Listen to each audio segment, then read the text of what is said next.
sorry, the Department of Labor and the law recognizes the possibility of reduction, meal period reduction agreements.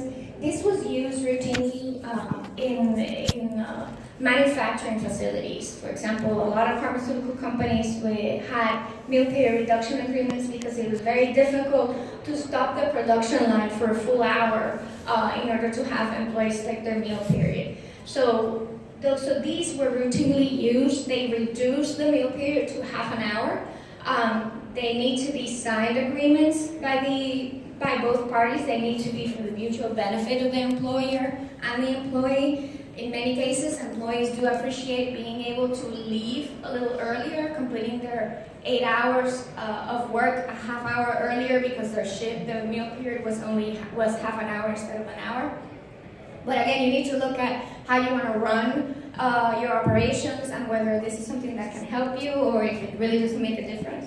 But that is an alternative to making sure, to allowing you to reduce that meal period for half an hour. If you want to do it, you just have to have the contracts in writing. Okay, Christmas bonus. This generally comes to us as a surprise right around December, right before Christmas for a lot of employers, new to Puerto Rico. And this applies to all employees, exempt and non-exempt employees.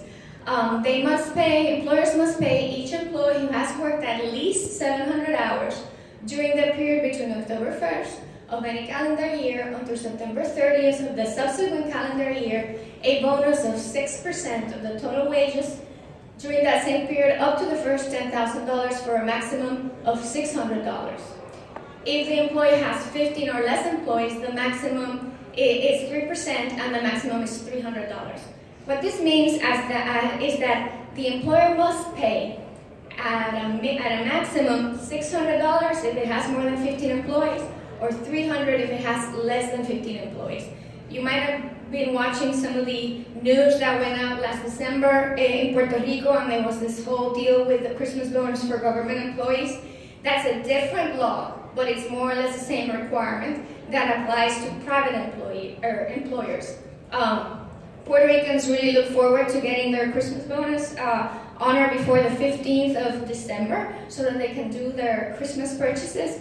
And I personally have seen a lot of instances with new employers in Puerto Rico who call me up on the 17th. Listen, I'm getting these questions from my employees of what about their Christmas bonus and I didn't pay anything out.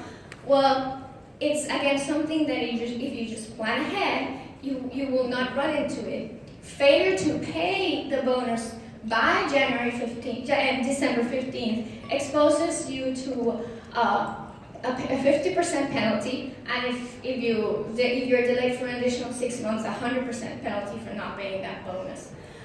Importantly, if the employee worked the minimum number of hours during the prescribed time frame, you need to pay it out even if the employee is no longer employed by the company. So when you sit down to figure out how much you need to pay for your Christmas bonus, you need to look at your entire workforce during the year, even if there's some that have left, been terminated, or resigned.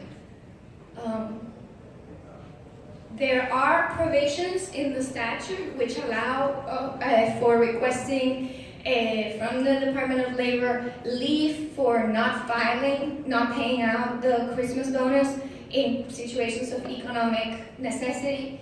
That is an alternative that you should explore very carefully because it is there. It's very hard to get it, and unfortunately, the Department of Labor is in the habit of publishing the list in the newspaper of all those employers who did not pay their Christmas bonus. So you need to make sure that you're willing to deal with that bad press if you need to do that. Now, I included this one here, closing law on Sunday pay. This applies exclusively to retail businesses. Under Puerto Rico law, retail businesses must be closed during Sundays before 11 a.m. and during designated holidays. They cannot operate the retail businesses. I included this here because sometimes it leads to some confusion in terms of what are the requirements of non-retail employers. The closing law and Sunday pay do not apply to employers who are not retailers. So basically, you can have employers, you don't need to pay, give any particular holiday off, and you don't need to pay any kind of premium if you have employees coming in on a holiday. As a matter of practice, however, most employers do use the list of holidays that's provided in the closing law and have it as paid holidays for their employees.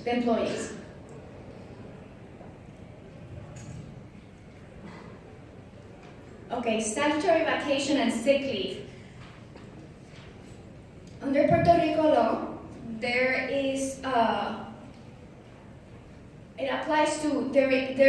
are provisions for statutory sick leave and vacation, again, for non-exempt employees. Exempt employees, you can handle whichever way you want in terms of their sick leave and their vacation. But for non-exempt, you need to make sure that you follow strictly what is established in these statutes. What this means in practice is that the kind of PTO, paid time off policies that are being used across the United States widely nowadays do not transfer to Puerto Rico in the case of non-exempt employees, and will subject you to liability for failure to comply with these laws. An employee accrues, a non-exempt employee, and you can distinguish in terms of the vacation and sick leave benefits that you provide non-exempt and exempt employees. Just make sure that it's clear in your employee handbooks or whatever policies that you're going to be distributing to your employees. But basically, for non-exempt, they accrue one and a quarter days of vacation and 1 day of sick leave for each month in which they work at least 115 hours. The maximum accrual of vacation time is 15 days a year and 12 days of sick leave. The maximum accrual of sick leave, after they accrue the 15 days, they don't accrue anymore for 12 days of sick a year.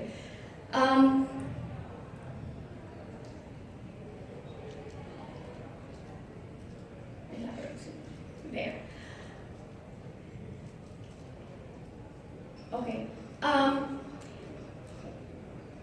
The dangerous part about beyond simply providing sick leave and vacation, in the case of vacation, the employer must make sure that the employees are taking their vacation and that no more than 2 years are accrued. If the employee does not accumulates more than 2 years vacation, there are penalties that will be assessed, and the vacation time must be given and liquidated at double the rate. So again, this is just a matter of being able to plan ahead and make sure that every year at the commencement of the year, you sit down with your employees and plan their vacation time so that you don't find yourself after 2 years with a balance of 24 days or something, the excess of which you're going to have to pay. With penalty. The governor of Puerto Rico recently signed into law, and I included a short slide on this, a provision that in the case of employers with more than 15 employees, that accrued sick leave can be used in a way similar that the FMLA leave is used to care for a dependent child or a parent. So sick leave and employees accrued sick leave can be used to take your child